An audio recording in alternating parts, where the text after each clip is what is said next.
በደቡብ ኢትዮጵያ ክልል በግብርና፣ በኢንቨስትመንት፣ በቱሪዝም፣ በማዕድንና በአይሲቲ ዘርፎች እየተከናወኑ ያሉ ስራዎች ላይ የሚዲያ ቱር እያደረገ የሚገኘውና በክልሉ የመንግስት ኮሚኒኬሽን አገልግሎት ኃላፊ በአቶ ኃይለማርያም ተስፋዬ እየተመራሉ ጋሞ ዞን አርባ ምንጭ ከተማ ሲገባም ደማቅ አቀባበል ተደርጎለታል።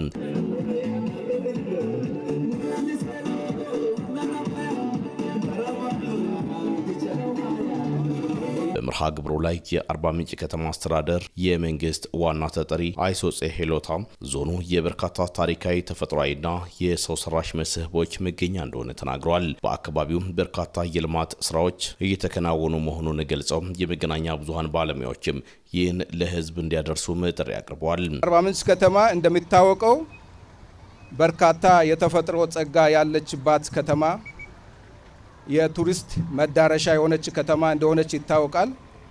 በመሆኑም የሚዲያው አካል ያለንን የከተማውን ጸጋ የልማት ስራዎች በከተማ አስተዳደርና በህዝብ ተሳትፎ የሚሰሩ በርካታ ትላልቅ ሜጋ ፕሮጀክቶች እንዲሁም እንደ ሀገር በመንግስት ድጋፍ የሚሰሩ የገበታ ለትውልድን ጨምሮ በባለሀብቶችም የሚሰሩ ትላልቅ ፕሮጀክቶች አሉና እነዚህንና የተፈጥሮ ጸጋዎች በመጎበኘት መረጃውን ከከተማ አስተዳደሩን ባለፈ እንደ ሚዲያ ሰው ለዓለምም ጭምር የሚታስተዋውቁበት መረጃ የሚታደርሱበት ጊዜ እንደሚሆን እምነታችን የጸና ነው። የደቡብ ኢትዮጵያ ክልል የመንግስት ኮሚኒኬሽን አገልግሎት ኃላፊው አቶ ኃይለማርያም ተስፋዬ የሚዲያ ቱሩ ዓላማ መንግስት በሚተገብራቸው የኢኮኖሚ ምሰሶች ላይ እየተሰሩ ያሉ ስራዎችን ለህዝቡ በማስተዋወቅ በልማት ስራውም ማህበረሰቡ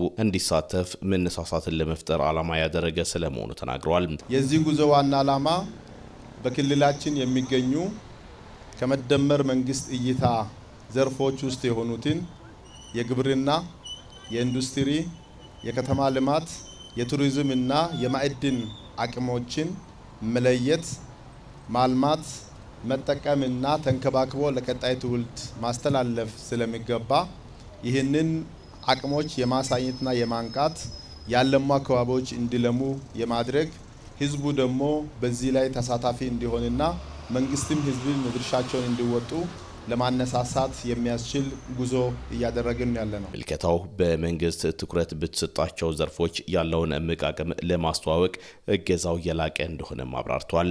በጉዟችን የግብርና ልማት ምርትና ምርታማነት እንዲያድግ፣ ቴክኖሎጂ ተጠቃሚነት ላይ ለውጥ እንዲመጣ፣ ግብርና ከምግብ ሰብልነት ወጥቶ ለኢንዱስትሪ ምርት እንዲሆን የሚያስችል ምርትና ምርታማነት አድጎ አርሶ አደሩ ተጠቃሚ እንዲሆንና ለገበያ በማቅረብ የኢኮኖሚ ተጠቃሚ ሆኖ የሀገሪቷን ብልጽግና እንዲደግፍ የሚያስችሉ ስራዎች እንዲሰሩ እያንቀሳቀስን እንገኛለን።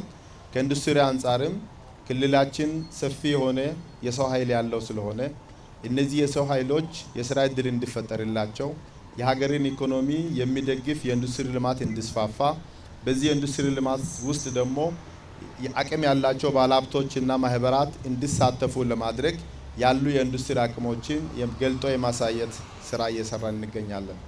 ከማዕድን ዘርፍም አንጻር ክልላችን በብዙ መልኩ እምቅ የማዕድን አቅም ያለው ነው። ኢንዱስትሪ ኢነርጂ የሚሆን ከከሰል ድንጋይን ጨምሮ ወርቅና ሌሎች ማዕድናት የሚገኙበት ክልል ነው። ይሄ ማዕድን ለአካባቢ ማህበረሰብም ልማት እንዲውል ለሀገርም ኢንዱስትሪ ኢነርጂ እንዲሆን ለታለመለት ዓላማ እንዲውልና ከህገወጥነት ከሌብነት በጸዳ መልኩ ለልማት ዓላማ ብቻ እንዲውል ችግሮችን ነቅሶ የማውጣትና ልማቶችን የመደገፍ ስራ እንዲሰራ የማሳወቅ ስራዎችን እየሰራን እንገኛለን። ከተሞቻችን የብልጽግና መዳረሻዎች ናቸው። የኮሪደር ልማት በስፋት እየተሰሩ ናቸው ያሉት። ደምቀዋል፣ አብበዋል፣ አምረዋል፣ ለነዋሪዎች ምቹ የሆኑ ይገኛሉ። እነዚህን ገልጦ የማሳየት ስራዎችን እየሰራን ነው ያለነው። የልኡካን ቡድኑም በአካባቢው በሚኖረው ቆይታ የአካባቢውን ጸጋዎች በስፋት እንደሚያስተዋውቅም ጠቁሟል። የጋሞ ዞን ህብረ ብሔራዊ ከተማ ናት ያሉት ኃላፊው ልኡካን ቡድኑ የሰላም ተምሳሌትነቷን በስፋት ከሚዳሰሱት ጉዳዮች መካከል ተጠቃሽ እንደሆነም አንስተዋል። በገዶ ዲላ ከተማ በወላይታ ሶዶና በወላይታ ዞን እንዲሁም ጎፋ ዞንን አይተን ዛሬ ደግሞ ቀን ሙሉ ጋሞ ዞን ላይ ቆይተን ወደ አርባ ምንጭ ከተማ ገብተናል። አርባ ምንጭ ከተማ ስንገባ አርባ ምንጭ ውብ የፍቅር ሀገር፣ የአንድነት፣ የመቻቻል፣ የጥበብ ከተማ ናት። እቺን ከተማ ብዙዎች ያውቃሉ። ይበልጥ ደግሞ በኤቢሲም በደቡብ ሬዲዮና ቴሌቪዥንም በኢዜአና በሌሎች የሚዲያ አማራጮችም በክልላችን የሚገኙ የሚዲያ አማራጮችም ጎልታ እንድትወጣ የማስተዋወቅ ስራ ለመስራት ነው እዚህ የተገኘ ነው። አርባ ምንጮችን ጨምሮ የተለያዩ ሎጆችና ሪዞርቶች በክቡር ጠቅላይ ሚኒስትሩ የተጀመሩ የቱሪዝም ኮንፈረንስ ማዕከል ከዛም ባሻገር ደግሞ በግል ባለሀብቶች የለሙ የመዳረሻ ቦታዎች፣ የከተማ ኮሪደር ልማት፣ የህዝቡ በግብርና ላይ ያለው ተሳትፎ እና ሌሎች ያልታዩ የአርባ ምንጭ አቅሞችን የበልጥ ለማሳየት እናንተ ጋር ቀን ሙሉ እየተንቀሳቀስን ነው የምንውለው።